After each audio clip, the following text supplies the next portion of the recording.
They spray painted in quote, floating garbage in quote, in neon orange letters 8 inches tall across the side of my grandfather's 1984 Chris Craft while I was sleeping inside. And the worst part wasn't in Oppos, to even the damage. It was the fact that the aerosol cans were still hissing on the dock when I climbed out at 5 a.m. to see what that chemical smell was. I'm talking about 40 feet of pristine white fiberglass. A boat my grandpa, Silas, spent 30 years keeping so clean you could see your reflection in the hull, now looking like some post-apocalyptic billboard dripping orange paint into the crystal-clear mountain water like blood on a wedding dress. And there, duct-taped right to the center of the windshield, was a neon yellow violation notice from the Blackwood Heights HOA, signed by a woman named Regina Thorne who apparently decided that my family's legacy was an, end quote, unsightly ripple, end quote, in her perfect little kingdom. My name is Elias Vance. I'm 48, and until 6 months ago, I was a logistics officer for the Merchant Marine, a job where you spend 20 years learning exactly how to stay calm while the world is literally screaming at you. When my marriage fell apart and my apartment in Seattle started feeling more like a coffin than a home, I thought inheriting Grandpa Silas's cabin on Sapphire Lake was the universe finally cutting me a break. Silas was a man who lived by a simple code. Mind your business, fix what's broken, and never owe a dime to a soul. And he'd built this place with his own 2 hands back when the only neighbors were the elk and the pine trees. It's this 1940s masterpiece of heavy timber and river stone, sitting on 300 acres of water, so deep and blue it feels like looking into a piece of fallen sky. And for a few weeks, it actually felt like I was starting to breathe again. But Sapphire Lake ISN and Oppos, T the wilderness anymore, it's A and quote, planned luxury community and quote, which is basically code for a place where people with too much money and not enough hobbies pay $300 a month to have a committee tell them what shade of beige their curtains are allowed to be. And the queen of that committee was Regina Thorne, a woman who looked like she'd been carved out of a block of ice and dressed in a high-end tennis outfit. She lived in this glass and steel monstrosity right across the bay, a house that looked like a giant middle finger pointed at my cabin, and she spent her days patrolling the shoreline with a clipboard tucked under her arm like a weapon of war. The first time we met, I was sitting on my dock with a cup of coffee, just watching the mist roll off the water, when I heard the sharp click-clack of designer heels hitting my wooden planks. She didn't in Oppos. T say hello. She didn't in Oppos. T introduce herself. She just stood there, smelling like a chemical spill at a perfume factory, and pointed a manicured finger at my boat. End quote. Mr. Vance, your vessel is creating an unacceptable aesthetic disturbance, end quote, she said, her voice sounding like a serrated knife cutting through the morning silence. I just looked at her, then back at the boat, a classic, well-maintained cruiser that had survived 40 Colorado winters, and I asked her what she meant by, end quote, disturbance, end quote. She didn't in Oppos. To even blink, she just tapped her clipboard and told me that the, end quote, ripples, end quote, from my hull during my evening cruises were upsetting the, end quote, glass-like serenity, end quote, of the lake, and that if I didn't in Oppos, T removed the boat within 72 hours, I'd be looking at $500 a day in. Phoenix. I try to be reasonable, I really did, because I'm a big believer in the idea that most problems can be solved with a conversation, but Regina was and Oppos. T looking for a conversation. She was looking for surrender. Over the next 2 weeks, it turned into psychological warfare. I'd get certified letters in the mail claiming I was operating a commercial vessel. I'd find HOA, end quote, inspectors, end quote, taking photos of my woodpile with forensic precision, and Regina even started a Facebook campaign claiming my diesel engine was single-handedly murdering the local trout population. It was absurd, it was exhausting, and it was working. I could feel the walls closing in, until that morning I found the orange paint and realized that Regina had made the one mistake you never make with a logistics officer. She made it personal. After I called the sheriff and watched him shake his head at the graffiti, I didn't in Oppos. T go get a pressure washer. I went into the basement. Grandpa Silas was a man who never threw away a scrap of paper in his life, and I spent 3 days chest deep in manila folders that smelled like old cedar and motor oil, digging through 80 years of history, while Regina's, end quote, safety committee, end quote, sat on the shore in lawn chairs, literally watching me through binoculars. I was looking for a loophole, maybe a grandfather clause or an old easement, but what I found in a dusty metal lockbox under the workbench was something that made my heart stop.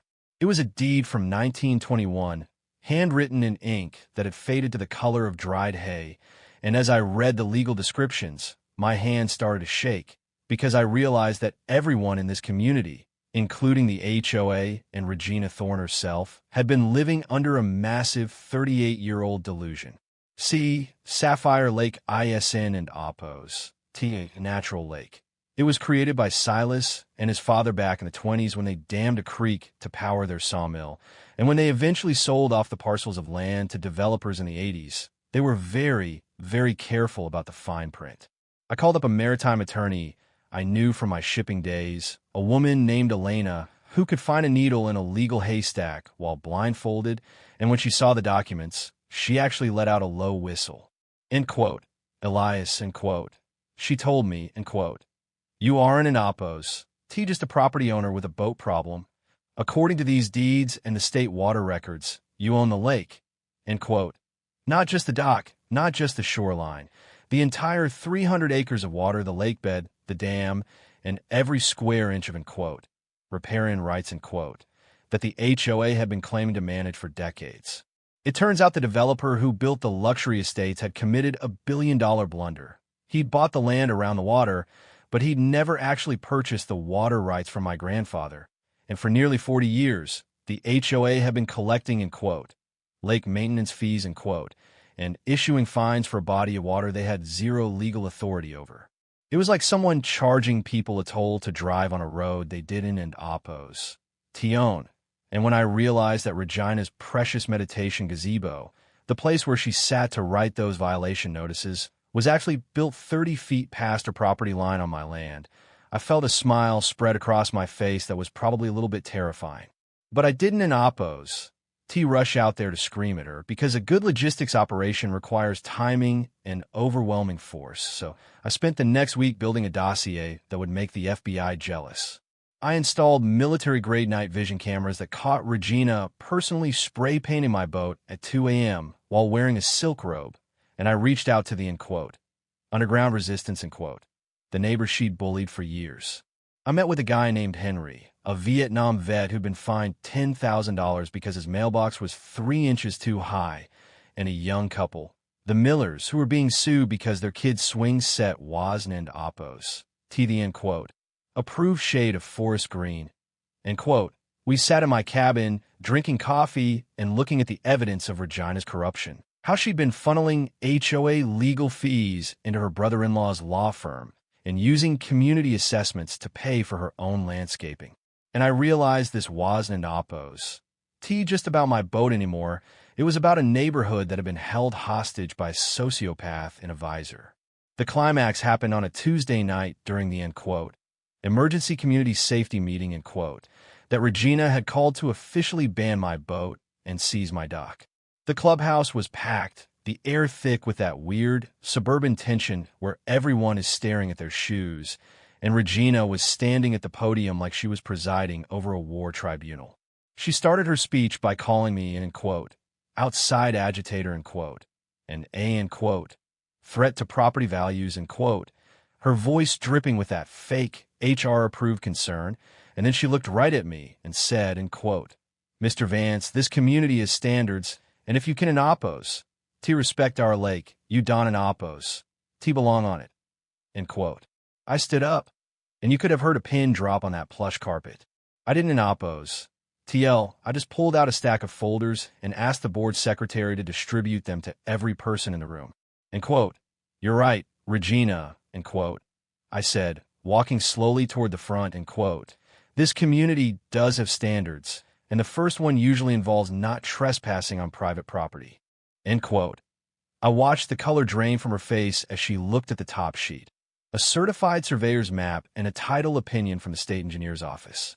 I explained to the room, very calmly, that I was the sole owner of Sapphire Lake, and that every dock, every boat launch, and every gazebo in the neighborhood was currently a trespass violation on my estate.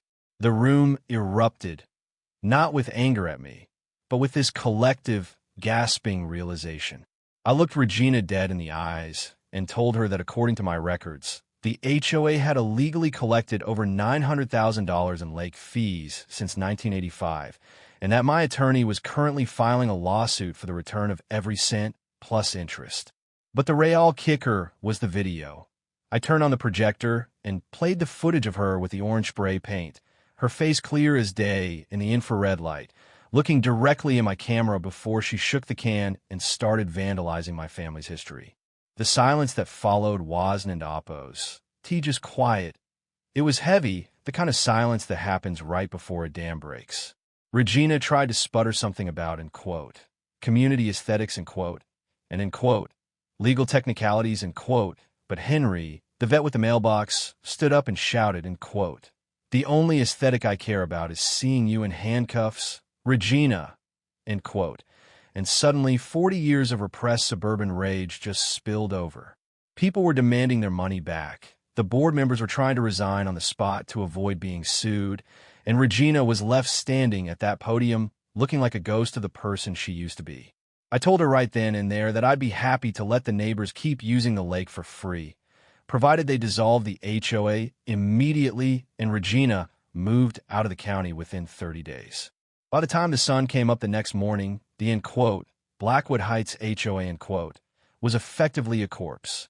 Regina's house went on the market 4 days later, at a 60% loss because turns out it's hard to sell a, in quote, lakefront, in quote, home when the lake owner has officially revoked your access rights. And I spent my Saturday morning on the dock with a bucket of solvent and a group of neighbors who showed up with rags and coffee to help me clean the orange paint off the Chris Craft. We sat there for hours scrubbing and talking, and for the first time in my life, I actually knew my neighbors and oppos' names. Now, Sapphire Lake is quiet again, but it's a good kind of quiet, the kind where you can hear the trout jumping and the wind in the pines without worrying if your grass is a quarter-inch too long. I still take my evening cruises, and the ripples still spread across the water, but nobody complains anymore because those ripples are the sound of a community that finally learned how to breathe. I'm still deciding what to do with the dam. Some people say I should turn the whole thing into a public park, and others think I should keep it private just to be safe, but it's a strange thing owning a piece of the world that everyone thought belonged to a committee. It makes you wonder, though, how many other people out there are living under the thumb of a, in quote, Regina Thorne, in quote, because they're too afraid to look in the basement for the truth? If you found out you owned the ground your local bully was standing on, would you be a, in quote, good neighbor, in quote, and let it slide? Or would you do exactly what I did and burn the whole system to the ground to save your sanity? I'm still not sure if I'm the hero of this story or just a guy with a very expensive grudge, but every time I look at my boat and see that faint, shimmering reflection in the white fiberglass, I know I'd do it all over again in a heartbeat. What about you? Would you have sued them for every penny? Or is there a point where the, end quote, neighborly, end quote, thing to do is just walk away? Drop a comment below, because I'm genuinely curious to see where the line is between justice and revenge.